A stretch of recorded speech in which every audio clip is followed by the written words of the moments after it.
土地公的信仰是客家人很普遍，而且是非常重要的信仰。那客家人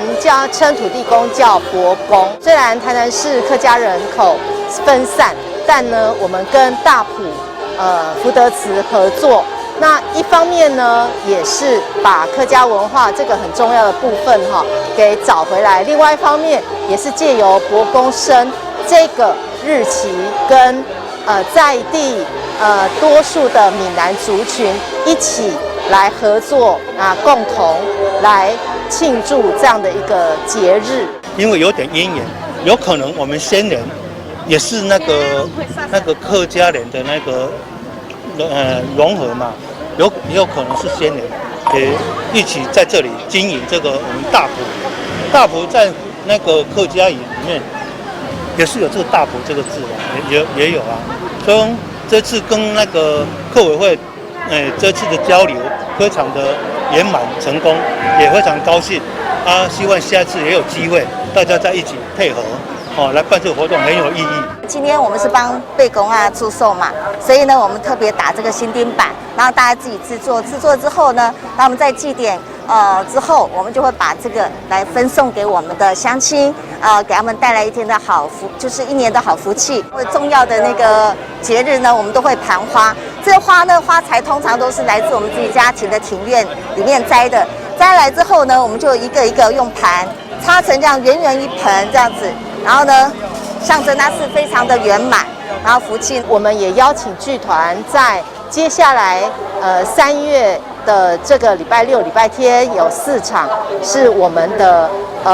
巡演的活动。那这个巡演儿童剧的巡演呢，也就是跟伯公有关系的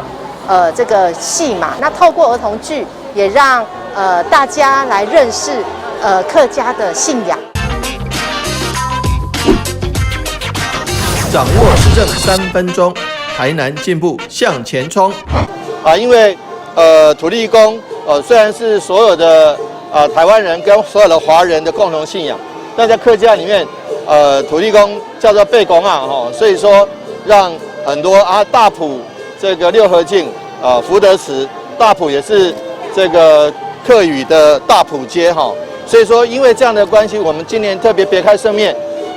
征得庙方的合作，能够一起来用客家的方式来祭拜土地公。那我相信，借着文化的传扬跟交流，可以让大家更了解福德正神这个土地公将的这个渊源那在这个共同的民间信仰里面，能够让土地公的这个传统民俗文化让更多人了解，不仅在于宗教，而且在于文化的传承这点是我们这次祭典的主要的目的。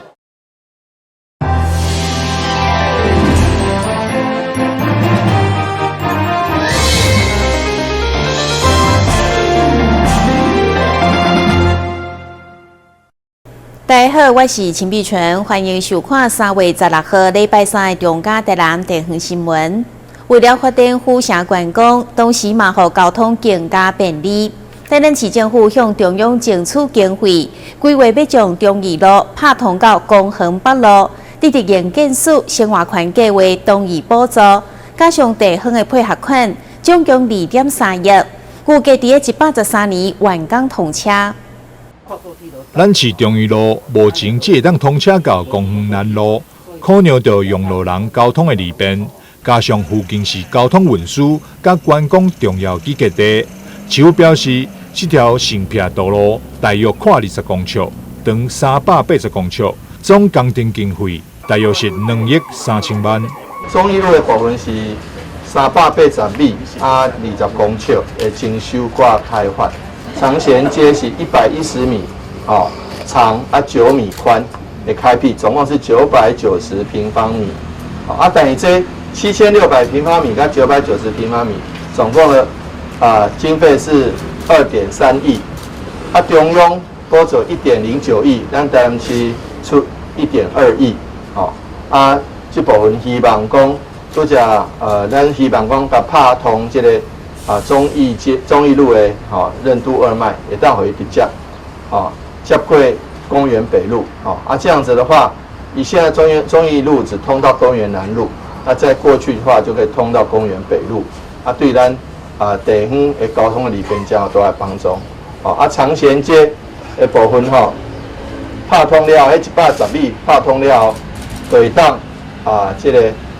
对着临安路伊的功能的发挥就做重要。我会记我有参加过我们赖副总统当市长的时候，那时候在东区自由路的打通，自由路的打通对人地较东区来讲交通有正大的帮助。伫咱的中西区甲北区，咱就希望讲当然，即摆即个时阵甲迄个时阵地价阁无共款啦，即摆即个时阵地价阁加较贵，较贵足济，咱希望讲就参像咱公务局所规划的这样子，因为这市区道路里面这一条算是效益比较高。新撇工程未来伫完工了后，将会当分流周边的车流以外，嘛会当提升周边文化相关观光产业。也互市民伫交通上更加便利。台南新闻张秀伟采访报道。为了用实际行动来支持农民，台南市教育局除了向在地农民购买600斤的红葱头，分送予各级的学校。16号佮邀请营养师甲杜刚举办演习营，希望将红葱头点烹料用伫伫营养午餐内面，互菜色佮料理的变化如何食。为将台南市带出的农产品红葱头等烹料食材，卖当用伫学校营养午餐的食谱，教育局特别伫亚洲产路举办演习营，邀请各校营养师甲厨工来参加，互因知影如何运用红葱头增加菜色风味。其实对中破西来讲，嘛是一项严格挑战。今天的主题坦白讲，我到昨天才真正的知道，原来是红葱头。还好我没有偏离主题真的因为我的新香料原本得到的讯息是新香料，我的新香料其实有准备了我们日常生活所见的，最常见的不就是什么葱姜蒜辣椒，对不对？中式蔬菜嘛那当然后来得到说红葱头这个东西，应该说我们盛产了，然后会导致用不完。用不完的时候怎么办？那我们当然要找一些副产品、副食品，开始去想说，我们红葱头可以再生再利用，我们能做什么？那其实外面市售的话，大部分都会看到就是红葱酱、红葱酥等等。可是呢，我们还蛮少把它利用在一些菜肴上面。这也是一个挑战，因为我又得到一个消息说，各位要带回去，然后交给厨工们，然后在营养午餐里面要出现。哇，那这个就是要针对国中跟国小生，然后大概来去设计一个东西所以今天设计的2道菜，各位在讲义上面应该都看得到。会中教育局透过学校嘛设计2道菜，希望伫演习的过程刺激大家想出更较侪创意美食，互学生增加食欲，食在地，食当季。我们都知道，我们对于整个红葱头目前在市场上。我们必须要多一点的协助，所以教育局也特别来针对这一个我们新香料理的部分来办理研习，让我们的学校营养师还有我们午餐执秘第一线的现场的人员有机会来实地上来做这个料理。那我们也很感谢我们亚洲餐旅学校，因为有他们一起来做这个产学的合作，然后把这个红葱头的料理能够更多的介绍到我们校园里面，成为我们营养午餐的食谱。那我们教育局这边也响应我们市长，那我们一共学校有600斤的红葱头来认购，希望能够放到我们的一个餐点里面，让孩子吃得健康又吃得美味。3国校合作将红葱头入味来丰富菜色效果，达到期待。台南新闻管制何秋芳采访报道。台湾第一个马戏艺术节第一场3月19号甲20号，将伫水高社文化园区的大草埔盛大登场。到时阵，除了会伫悬16公尺、长32公尺的大型马戏棚内面演出以外，伫户外嘛有特色的市集甲马戏的体验。相信来到台南水高社文化园区，一定互这座悬16公尺、坪内直径长达32公尺的马戏棚所吸引。其实对着当年创作甲推广马戏艺术的福尔摩沙马戏团来讲，会让演有这顶嘛是因的梦想成真。现在因选定台南进驻第一场算是软身的活动，3月19、20就将登场。目前正全力打造符合安全结构的同时，500张票券早就被提价空空。这个的话，其实马戏帐篷它的元素其实就是它是非常游牧的概念，所以它是一个移动式的剧场，这就是它的特色。所以其实我们是可以把它是形象是非常亲民的，我们是希望可以很亲近大众，让大家在接触到这些表演艺术的时候，可以感受到它是非常可以很容易的可以融入在里面其中的环境。所以我们除了主帐篷之外，我们外面的有小舞台，都会有不断电的就是街头艺人演出，然后在外面也都会有不同的品牌单位。然后在这边的话也会有市集做呈现。那我们其实我们在未来每一年规划，我们可能会到不同的，也许在台南或是到不同的城市乡镇，我们都会集合当地的一些特色，不管是从餐饮品牌到艺术家，然后一直到我们整个主题，我们都希望说可以透过我们马戏表演艺术这样的一个元素内容，把整个文化的整个城市的一个文化力可以展现出来。看中台南丰富的文化实力，马戏团队每年2月23春天第一场正式演出，嘛是伫台南，主要要用马戏艺术加入民众的生活，同时嘛要结合城市的特色，用于户外气质，进一步让民众体验该城市的文化。那其实我们是台湾，在12年前是我们成立的时候。那我们在13年的时候有顺利的到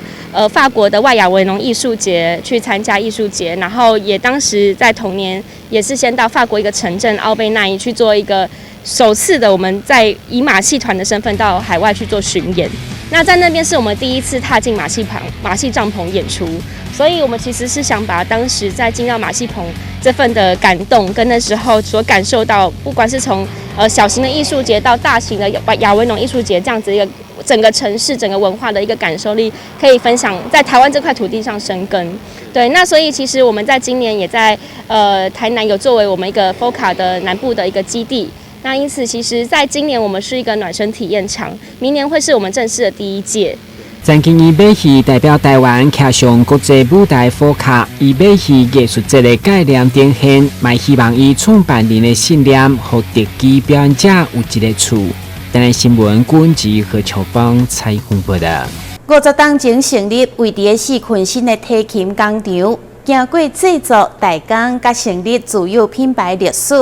目前接下这项产业的第2代陈明燕。除了延续顶一辈做琴的好手艺，佮创新用电脑画图来替人客定做，坚持纯手工的专业品质，嘛互工厂成为群戏湾文化季工艺体验的新景点。为伫四群新传统戏村，竟然有一间提琴工厂。第2代陈明燕传承顶一辈手艺，嘛互家业已经超过50档。回想过去上届车赢的代工，一个月会当做到100支提琴。直到受大陆进口的冲击以后，现在大小提琴加每个月只剩15支。虽然差天差地，不过头家强调，因有了家己的品牌以后，就是专心做出好品质。代工模式的不同，现在几乎大部分都是从中国或第三国家来引进。那主要还是以销售为主。那以一般乐器行他们来讲，就是除了维修跟调整他们比较不懂以外，那当然因为经济模式的改变，我们制作的琴就越来越少。那这个部分虽然收入没那么多，但是我们有更多的时间去好好完成一把琴。是。所以坚持了品质就对了。对，因为刚才提到的提琴就是一把需要被好好完成的一个乐器。嘛，因为头家坚持选择来自欧洲的分散原木加纯手工制作，所以来自茱莉亚学院的小提琴教授以及纽约动画配角等专业的人员，拢是因的人客，加上以电脑画图来规模定做，拢成为业界一大特色。所谓客制化，其实提琴它原本就是一个没有尺寸的一个乐器，然后它原本就是应该从一开始就好好被完成的一种乐器，所以不应该以价钱或者是音色的取舍来决定它是初阶或者是中阶或者是所谓定制琴，那甚至不能以机械琴来称呼一把提琴，因为除了木材裁切以外，它几乎完全都是必须手工完成，其实并没有所谓机械琴这种称呼。用电脑绘图来开模、来绘图，然后修整，然后开模的模具也会更精准，所以这个尺寸跟模具的精准，就对提琴的声音会有一个品质上的差别。为了让大小朋友拢会当来遮体验提琴工艺水甲在地文化特色，台面的每一档拢配合南区昆士湾文化馆用观光工厂模式来热心导览。昆士湾活动其实已经有10多年了，是，然后我们配合公所的一个模式，就是让游客能够了解在地的产业跟特别是四昆生一个文化历史的一个背景。虽然是一个小小的渔村，但是也有好几百年的一个历史。然后从我祖父那时候就是在四昆生社区长大的，所以我们工厂也是设立在社区里面。连续父亲、左亲、老师的功夫，台面会用心打造每一支提琴的心，要让学生到专业的演奏者，甚至定制，拢成为因心目中的上爱。台南新闻管制何秋芳采访报道。咱先休困一下，马上回来新闻现场。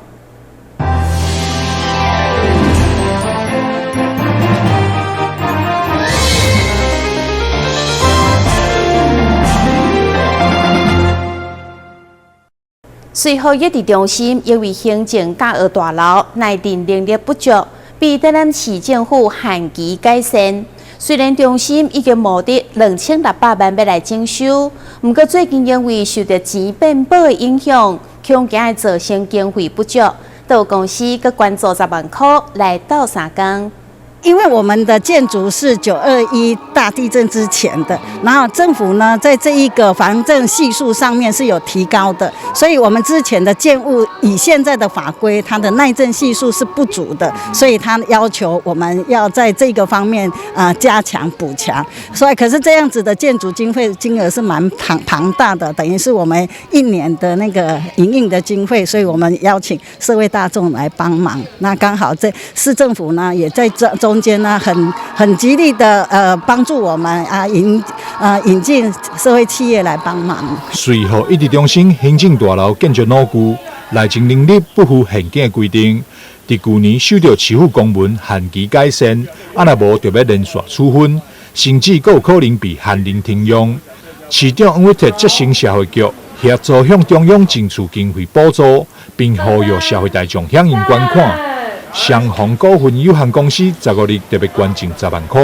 由随后一地中心董事长林吉兰代表接收。市长也特别关心说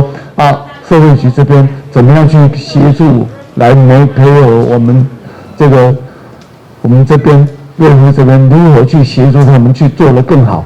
那我想说这个部分呢，事实上在政府部门的话也很不好意思说，在整个预算上他没有办法去做一个法定的一个支出。但是呢，在每一个社会资源的部分的话，我们会尽力的、不遗余力的来共同来努力。我们像结合我们李董事长，还有其他的这些包括社团国际社团，共同来共襄盛举。因为我们知道，在这个地方，它真的经费上非常的困窘因为中央这边对这边呢，又因为这个土地是属国有非私有，所以在补助上又有所限制。所以我刚才跟主教跟报告就是说，在整个政府部门上，确实是在预算上没有办法完成事宜，但是它确实是帮我们社会福利做很多我们做不到的事情，没有做到的事情。所以说，站在市府的立场上，我们一定要竭尽所能的去结合社会资源来共同来协助。我想这个都是基本上任何的事情，因为这等于市府的事情。也等于我们整个台南市的社会福利，整个大众的社会福利的工作的事情，所以我想在这里特别要感谢我们林楚教以外，也要感谢我们李董事长跟李会长他们，将来大家共同的来做这一块。日前我们从社会局的得到说，我们卫福需要耐震补强的这个经费那我们其实我们就已经开始在筹备要来捐款了那因为祥宏股份有限公司它经营都会新贵电视购物，那我们有日虎的家电品牌还有循序一些健康食品。其实我们的宗旨就是为了给顾客带来更健康、更美好的生活。所以我们对于公益，虽然我们是台南在地、安平在地的企业，虽然规模不大啦那不过我们做爱心一直都是不落人后啦。那在我们能力范围内，我们都尽量希望来做得更好，让社会更美好啦，这是我们的一个宗旨。那其实我们一点点付出是不如我们的主教李主任，你们在这边对这些弱势的付出跟努力，才是我们真正敬佩的。中心表示，虽然募资的目标已经达成，但是近来因为通膨，烦恼开工了后所需要费用将超过2600万，因此目前由原持续募款当中。未来整件工程伫完工了后，若是存的款项，一定会向社会大众交代善款运用情形。台南新闻张硕伟采访报道。根据健保署统计资料，近年来看中医的病人愈来愈多，相对的中药用药安全也愈来愈重要。基美医学中心伫民国108年建立一套浓缩科学中药调配辨识检测系统，结合 AI 智能语音，不但让药师唔免一直看荧幕，较袂伤目睭，而且也大大降低中医用药的风险。虽然药师配药拢会依照作业的标准3毒5对，不过科学中药伫咧调配以后，小可无注意，可能会因为人为或者是机器的因素，造成药品的品项或者是剂量的错误。为了降低中药用药的安全风险，基美医学中心对民国108年建立一套浓缩中药的条码辨识检核。结合 AI 的智慧语音朗读辨识系统，借此降低品项甲剂量的错误。中药局会推这个智能语音的目的，就是说，因为长期以来我们都发现说，药师们都是一直要盯着电脑取药，盯着电脑取药，盯着电脑，所以我们就想要解决他们在眼睛这方面的疲劳的一个状态，所以借由耳朵方面的听觉，瞬间将语音输入到我们的耳朵。来判读说，你取的这个药是正确与否，来加以做这样的一个优质化的处理。它的优点就是说，第一个零错误，因为你听到你拿错，你一定会换正确的药，所以绝对不会有错误。再来就是我们搭配重量的检核，你重量称错了，系统就会告诉你，所以品项不会错，重量不会错，那包数也不会错。因为我们连自动分包机也导入一个智能化，就是说，假设你包的数量跟医嘱的数量不同的话，系统马上会告诉你一个相关的一个错误讯息。不管是浓缩科学中药，或者是专片的药材，透过瓶身的条码扫描，或者是无线蓝牙扫描药材的位置，不但调节速度紧、正确性高，而且对着药师调节压力嘛相对降低。2年来，药师对系统的使用拢相当的满意。台南新闻林根采访报道。为了服务偏乡的民众，到月南北回业者推出行动集会车，将载满民生用品的车开到偏乡，就亲像过去的柑仔店同款，充满人情味，而且让当地居民采买物件加真方便。大地偏乡的居民一直来，若需要补充物资的时阵，伫咧采买过程中拢会较麻烦，所以行动集会车的头家就想出透过将物品拢放伫咧车顶，透过较机动性的方式来提供予大地较偏乡的居民有一个更方便的采买方式。我们这个是流动摊贩店，流动的南北货杂货店就是了啦。我这个地方大约都是1个礼拜来一次的。都提供这边的欧巴桑啦、妈妈啦、阿嬷啦，他们一些需要的日常杂货东西啦。因为我卖很久了，所以他们都知道我星期五会来了，都会来给我买，也算是服务业了。我们算是服务业啊。我们这个干妈店已经是夕阳事业了啦。我们这个就像在初期的乐谷，那个弃之可惜，食之无味了。头家透过安尼的方式，除了提供予当地居民有经济便利性以外，更进一步扭紧了甲居民之间的距离。除了会用予大家感受到满满的人情味以外，当地居民嘛万分感谢行动集会车的头家提供的服务，予当地里民有经济方便性。台南新闻刘品言采访报道。感谢你收看3月16号的中嘉台南地方新闻，我是陈碧泉，咱再会。